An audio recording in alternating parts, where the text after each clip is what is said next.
ìdí tí a ṣe faramọ́ Ọmọluabi Progressives dípò ẹgbẹ́ PDP àwọn ọmọ Arẹgbẹṣọla. Àwọn ọmọ lẹ́yìn mínísítà náà fọ̀rọ̀ abẹ́lé lórílẹ̀‐èdè yìí ọ̀gbẹ́ni Arẹgbẹṣọla ti ṣàlàyé ìdí tí wọn kò fi darapọ̀ mọ́ ẹgbẹ́ òṣèlú People's Democratic Party lẹ́yìn tí wọ́n kúrò nínú ẹgbẹ́ òṣèlú All Progressives Congress nípínlẹ̀ Ọ̀ṣun.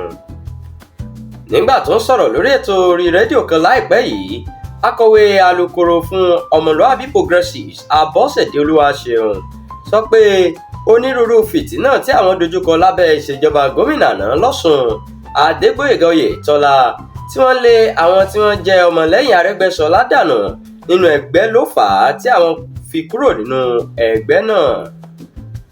Ó ní bí ogun ṣe pọ̀ tó fún àwọn ọmọlẹ́yìn Arẹ́gbẹ́ṣọlá nínú ẹgbẹ́ òṣèlú APC Ọ̀ṣun nígbà náà, àwọn kò kúrò níbẹ̀, ṣùgbọ́n nígbà tó di pé Alhaji Gbóyèga Oyètọ́lá àti alága wọn nígbà náà Gbóyèga Fámọdún sọ gbangba pé àwọn kò fẹ́ rí wọn mọ́ tí wọ́n sì ń lé àwọn adarí wọn dànù, làwọn di gbádàgbọ́n kúrò nínú ẹgbẹ́ ọ̀hún. Gẹ́gẹ́ bó ṣe wí, gbogbo nǹkan ló ní ètò. Ọ̀jọ̀gbọ́n nínú ọ̀rọ̀ òṣèlú ni ọ̀gbẹ́ni Arẹgbẹṣọla.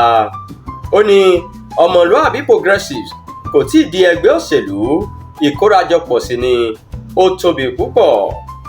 Abọ́sẹ̀dé sọ síwájú pé bí àwọn ọmọ ẹgbẹ́ APC ṣe wà nínú Ọmọluabi Progressives ni àwọn ọmọ ẹgbẹ́ òṣèlú PDP wà níbẹ̀.